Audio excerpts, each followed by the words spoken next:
Well, prepare yourself, guys. Chris with T3 Media's. This is impromptu. We got your mail. I wanted to just, I just wanted to do a quick, something, just, for content, just because, I'm bored. I miss you guys, and I just want to do it. Dude, I didn't even do the official intro of this thing, and probably should do that. Hold on one second. Let me see if I can remember it. Prepare yourself, guys. Chris with T3 Media's fan sharing, entertaining news, honest reviews, the latest in movies, TVs, trailers, and more by talking through the media. Fucking nailed it. Every time. This is We Got Your Mail. So you can. So if you want to send in a question and get it read, here I read every comment that I get. I answer everybody. Usually 9 times out of 10, you're going to give me the answer right there on the spot. But if I like the comment, if I love the question big time, I'm going to answer it right here on this segment, We Got Your Mail. I'm doing it live because I need to just get it out there. I'm not going to have any flashy, stuff on the side screen. No split screens this time. Nothing like that. I'm just going to read it out. We're gonna crunch it together. So hey, if you want to send me something right now, man, there's chats, there's super chats, huh? Yeah, there's things like that. Yeah, there's comments. Yeah, you can tweet me. Yeah, at T3 Medias and you can Facebook me, all that stuff. I'm on it all. I'm on it. I'm live. So hit me up, man. And also, hey, and the majority of this stuff. Raw footage and things like that, it's going to also go on the Patreon page, the new Patreon page. So if you want to support us at that level and level up on the Patreon page, and you can do it. I mean, even if it's at the entry level, the $1, man, it's all good. Hopefully you'll love the content enough. You're like, you know what, I want to get to the next level. I want to become a level 3, level 4, level 5. But if you become a level 7, gots to be more careful. I'm the first thing, let me start with the small talk. If anybody know that I always start with the small talk. So I feel like I heard the Swiss, they do that. They before they get to the nitty-gritty of anything, they always take 10 minutes to just talk. And that's what we do right here on this channel. Before we get to the serious stuff or the stupid stuff or whatever we're going to do, we just do some small talk real quick. So I'm talking to a dude on Twitter named Rudy. It's Rudy Reviews, and I've been seeing his stuff like right when he first launched his YouTube channel. He's from San Antonio, Rudy. I'm from Houston. My mom lives in San Antonio, so I get out there. So if we're gonna collab, we might actually have to collab, man. I might have to come out there. Come out there and when I visit my mom and say hi for the holidays or whatever it is, then yeah, man, dude, I might have to holler at you, dude. So me and Rudy have been talking on Twitter. Let me read his Twitter account. It says Rudy Reviews. It's at Rudy's RUDYS _reviews. Just a guy with a passion for movies. Follow me and you'll laugh, learn something new about your favorite films. Rudy Reviews. Rudy Reviews. When you're done watching the movie Rudy, watch the Rudy Reviews. Let me try that again. Rudy Reviews. If you think you're geeky now, wait until after you watch this. No, that's terrible. Rudy Reviews. I am a grown ass man, and I know that's true. I don't know. I'm bad. Sometimes I'm good with the marketing. Sometimes I'm bad. Rudy, don't pay me for that, man. I probably just fucked up the whole attempt to collab with you. Like, what the hell was that grown ass man thing? But me and Rudy are talking about possibly collabing, and so maybe Thursday, maybe Saturday, we're gonna try to do something. Hopefully, you can do it live right here. You can send us questions, and we can probably answer questions and whatnot. So I'm gonna get onto this thing, and I got a few comments that I got from a couple of you guys out there, and I'm gonna just address it right now. Let's see, from YouTube. So when I did the It 2 trailer review, that rhymed. Let's see, a guy, I don't know what it's supposed to stand for. It's Pntngbrn, Pntngbrn maybe. And it was regarding my reaction to It Chapter 2, the trailer. And he goes, that was incredible. I totally get what you're saying about being there, seeing the child in danger and not being able to get to him. Worst nightmare for a parent. I don't know if it's supposed to be his kid or not, but damn, my heart on that one. Great take on it all. Cheers. Man, yes, man. Look, I'm a dad. I'm a dad, and ever since I became a dad, I've been more sensitive to things like that.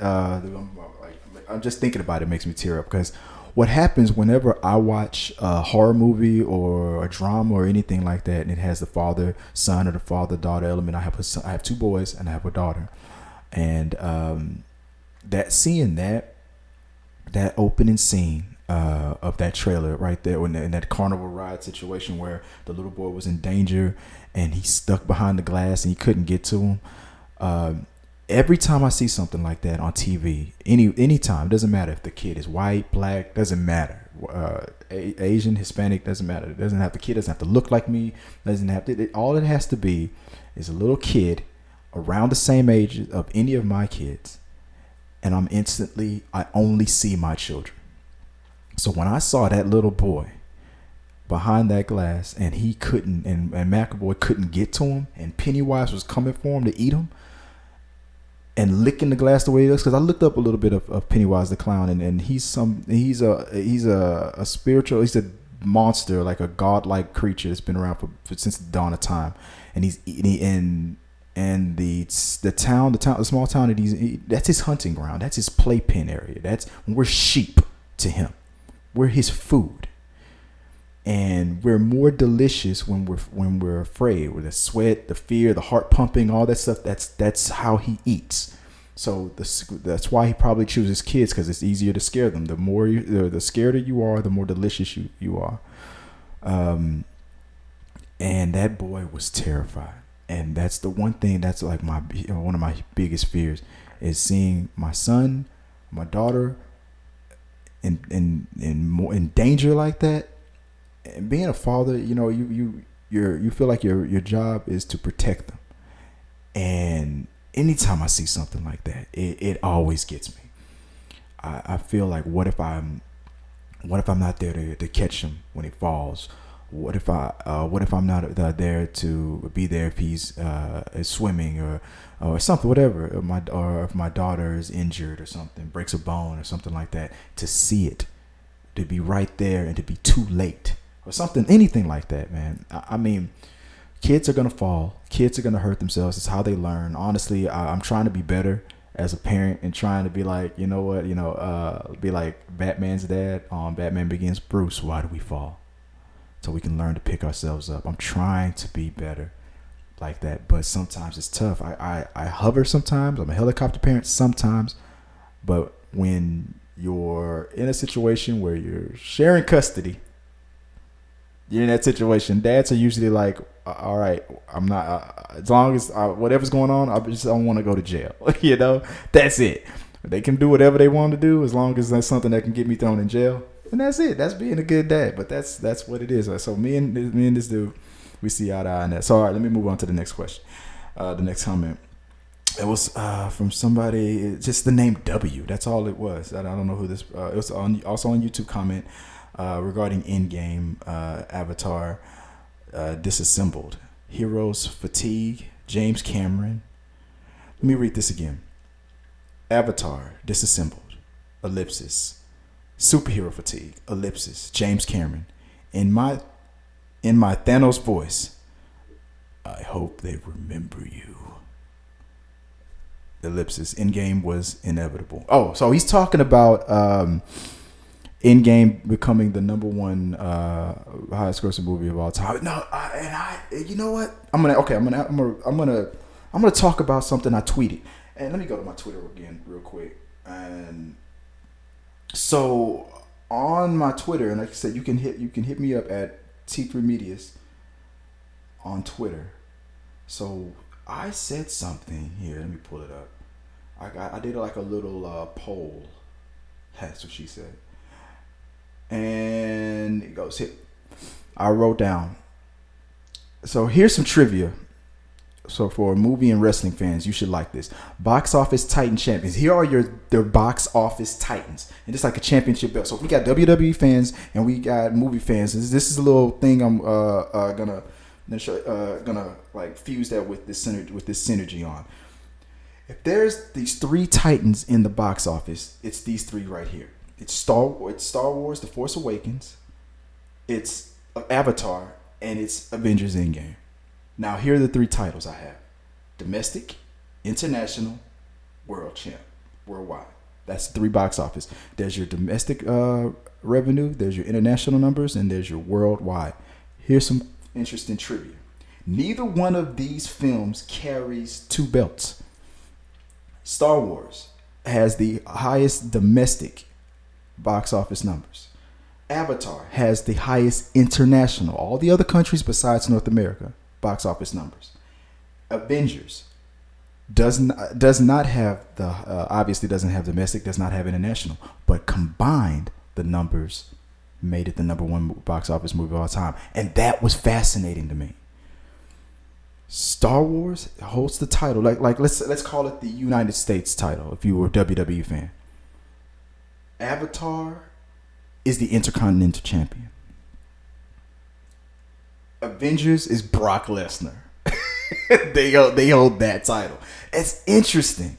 No movie carries both of those belts. They all have three. There's three belts, and three movies carries them. I think before this, I think Avatar held international and worldwide. But Avatar carried two titles. Then Endgame came in and took the world championship belt away from him, and there's your three champions right there. So you have three titans in the box office. You have Force Awakens, you have Avatar, and you have Endgame. And we did it. Now, here's another question that came in regarding that whole thing with Endgame. The question comes up a lot. Well, James Cameron's just gonna re-release Avatar and just take it right back. Now, John Campea believes that that's gonna happen. I don't. I think when Avatar became the number one highest grossing movie of all time, that was a Fox record. Yeah, Disney owns Fox. Shut up. But you have an asterisk on there. You got Fox. They were absorbed. A lot of people got fired. A lot of people still staying around, running the ship, because you got two people that from Disney and Fox that do the same job. The Fox guy's gonna go. Well, unless the Fox guy is better than the guy you got right now, then the Disney's guy's gotta go. You know, so people have to leave. But you probably got a core Fox team over there. We were Fox, we're Disney now, but we've been friends for years, and and then the Disney guys are watching you. Remember Apple versus Macintosh? That was real. Stuff got bad. So you're going to have to keep an eye on those Fox for real. So if James Cameron is allowed to re-release Avatar, then that gives an asterisk on it. Yeah, Disney gets the money, but Fox gets the title. Avengers Endgame is a 100% Disney property. Disney has the title, world champion. You let James Cameron walk into Bob Iger's office and go, Jay, I want to re-release Avatar. Avatar 2 is about to come out in 6 months. Let's re-release Avatar 1. Let's get the ball rolling. It's guaranteed money for you. We crunch the numbers. The money's coming in. We'll get the title again, and you'll have the number one and the number two movie again. I got to feel that even though financially, yes, that makes sense, but we already got the number one movie without spending money on buying those screens for a movie that, I'm sorry, more Avatar fans have died than are being born. Yeah, Avatar 2 might bring in some new Avatar fans. It's inevitable, yeah. But Avatar 2 should have came out like 8 years ago, if you want to really be honest. So no. I'm not gonna. Why would I want to give that title back to Fox? So those Fox dudes that work for us on the third floor, It can be like, we got the title back. We're back. Fox, Fox, Fox, Fox, Fox, Fox, Fox.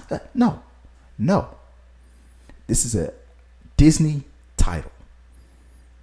You own the movie and the franchise, but you didn't make it. You didn't start it. There's an asterisk. No, I won't. No, it will be Fox. And if anybody, look, I learned this in the Art Institute of Houston. Disney is always trying to increase the legacy of Walt Disney. They want little kids believing that he invented cartoons, that he never said anything, little prejudice back there in his time. And he was a nice guy, even though in Dumbo, I showed this see an elephant fly, I showed seen a dragonfly. Yeah, but no, we'll just put those in the vault and pretend like he never said anything against any other group. Yeah, right. So why would we give up the title? Well, you own the movies, so you get the money. So we want Disney properties to be the number one movie, the Disney property, 100%. Avatar was made by Fox. It wasn't owned by Disney when that movie was produced, distributed. Bob Iger should look James Cameron in the face and say, "Look, dude, I respect you. You're a titan in this game. You're a big dog. You're a big chief. No, get out of my office. Sorry. Avatar 2 better make this money. We paid like $70-something billion to absorb some of that stuff, and we just let Universal trick us into spending more than what Fox was worth. We making money right now. We ain't spending no more money that we don't have to. It's a fool's errand. It's even if it's guaranteed, it's a novel. It's a vanity project. It's a vanity project. No, like that. No. So I gotta believe that Bob Iger would say no. Screw you.